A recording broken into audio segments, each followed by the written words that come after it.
Verkin komu til safnsins á sínum tíma, þá kemur strax fram í heimildum að þau hafi verið í mjög slæmu ástandi. Mörg þeirra nokkurn veginn ósýningarhæf. Þannig að þessi sýning hefur verið tækifæri til að fara yfir þau og gera þau sýningarhæf. Verk eru ósýningarhæf ef að flutningur verkanna eða sýning þeirra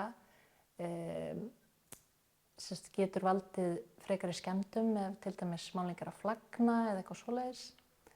En við horfum líka til þess hvernig fólk skynjar verkin eða túlkar verkin, þannig að ef það eru stórar skemmdir eða stórar rifur eða eitthvað svoleiðis, þar sem fólk á erfitt með að njóta verkana eða skilja myndina, þá horfum við líka til þess.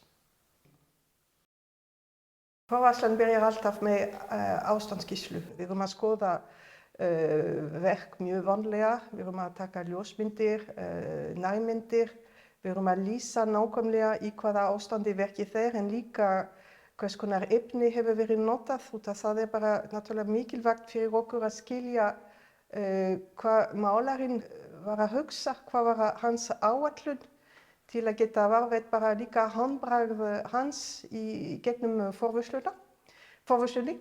Og síðan erum við að meta hvað hægt að gera. Til dæmis í þessu tilfelli skemmtilegt að segja frá að málarinn notaði trænaglar til að tryggja strigana á blindramma, sem frekar sjaldgæft. Og fyrir okkur til dæmis var mikilvægt að varðveita naglana frekar en að fjarlægja þá og setja eitthvað annað í staðinn sem hafði kannski verið betra til að styrkja strigan. Og síðan erum við bara að vinna áætlun meðferð og erum að reyna að halda í þessu tilfelli heildarútliti verkanna út af þetta sería. Það var mjög mikilvægt að hugsa að gera ekki allt of mikið fyrir eina mynd og þá myndi hún koma bara sterklega fram og sem sagt við hugsum mikið heildarútlitið. Áskorun með þessar myndir voru til dæmis að málarinn notaði alls konar efni og það greinilegt að hann hafði ekki alveg efni á því að kaupa efni fyrir málverk. Hann hefur safnað saman til dæmis alls konar strigum og sauma mismunandi striga saman sem frekar óvenjulegt. Og aðferðin sem hann notar gerir að verkum að forvarslan verður svolítið erfiðara. Á sumum stöðum til dæmis næstum að vera að vinna 2 málverk í einu, vegna þess að striginn grófur til dæmis vinstra megin og mjög fíngerður hægra megin. Þetta voru kannski svolítið nýjungar fyrir okkur að vinna með svona verk.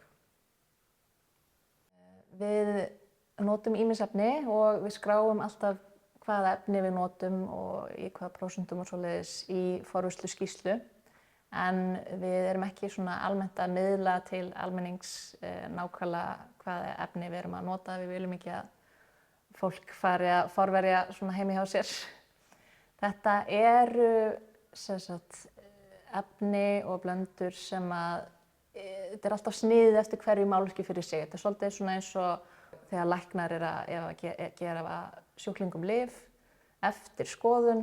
Þá er það sniðið að einstaklingnum og það er svolítið svona eins með málverkin. Að við erum að sníða hvaða efni við notum eftir málverkinu.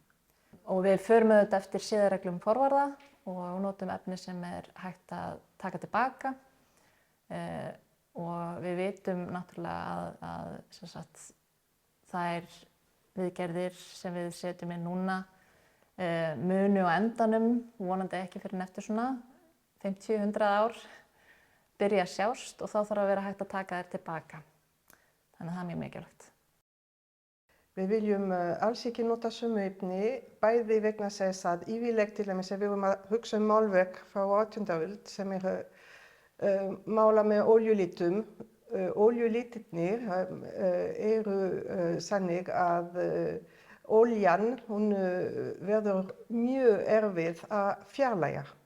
Og við viljum að það sé mjög auðvelt til dæmis fyrir forverði hérna framtíðarinnar að sjá hvað viðgerðirnar okkar eru og að það sé líka mjög auðvelt að fjarlægja vegna þess að ef þetta verður bara erfitt, það þýðir að við þurfum að nota sterkara efni sem náttúrulega skaðlegt fyrir verkið.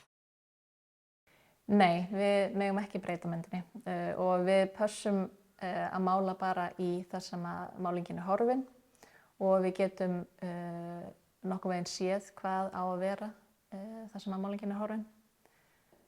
Annað væri bara fölsun. Og í rauninni er það sem við gerum ósýnilegt fyrir flesta en faglærðir forverðir geta alltaf séð hvað er búið að gera og við skráum náttúrulega alltaf í forvörsluskýrslurnar hvað er gert. Þetta fer eftir ástand verksins, auðvitað. En til dæmis segjum að yfirborðið sé óstöðugt, til dæmis að málingin sé að losna, þá verður bara fyrsta skrefið að styrkja málingalagið. Við myndum aldrei geta til dæmis fara að byrja að rensa verk þar sem málingin er laus. Þannig að við byrjum bara að styrkja málingalagið.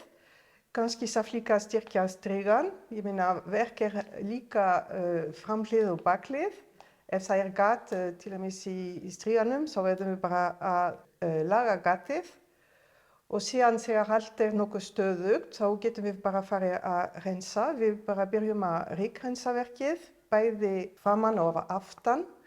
Og oft er rík búin að safnast á bakliðinni og fellur hérna bak við blindramans og verksins og safnast þar og stundum finnum við bara alls konar hérna á milli. Við finnum kannski skordýraleifar eða kannski nagla sem er búin að detta hérna þarna á milli. Og eftir það getum við kannski, ef það þarf að laga hérna bólgur í striganum og smátt erum við bara að koma nær að vinna með yfirborðið, hérna málingalagið og fylla í það sem málingalagið er horfið og kannski grunnurinn líka og síðan mála í. Þegar verk er með fernislag, þá er það bara spurning hvort við þurfum að fjarlægja fernislagið eða ekki. Ef fernislagið er upprunalegt, þá viljum við frekar halda það bara áfram. Þetta fer pínulítið eftir heildarútlitið. Hefur til dæmis lagið gulnað það mikið að litirnir eru orðnir lélegir.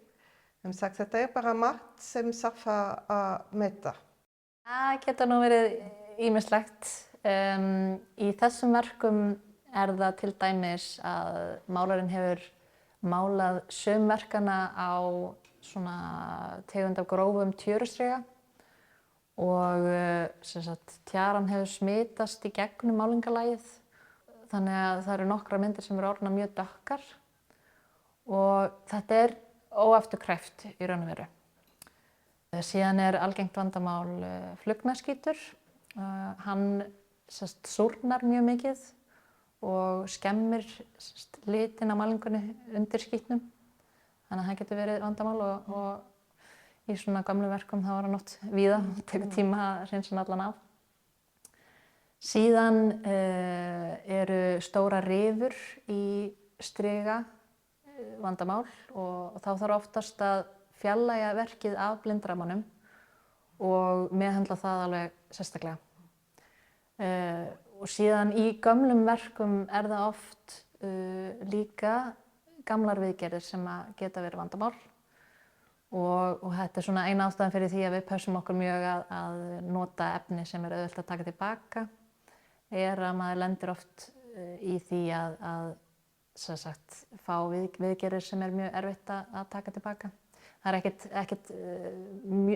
ekki öll verkin sem hafa fengið einhverja meðferð en það eru nokkur og þá þarf að passa það sérstaklega. Fyrir okkur þetta ferðalag í tíma. Við fáum að kafa í öll atriði verkanna. Erum að velta fyrir okkur uppruna, efna og val myndefna.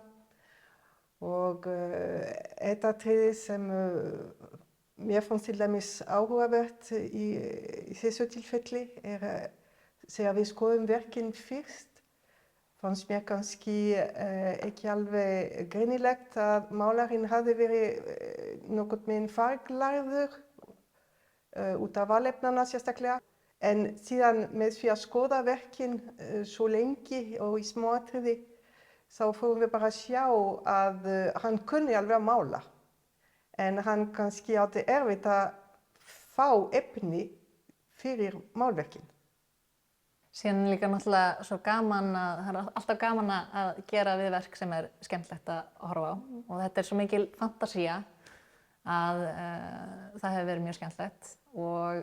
En síðan líka hvað þetta hefur verið fjölbreytt. Þetta svo fjölbreytt verk. Hann hefur notað svo mörg mismunandi efni, sérstaklega með strigan, kannski ekki með málinguna, svolítið einhæft oft litinir. En já, efnisval og líka hvaða meðferð í rauninni verkin hafa fengið í gegnum tíðina. Þau eru mjög mismunandi og já, þetta hefur ekki verið einhæft.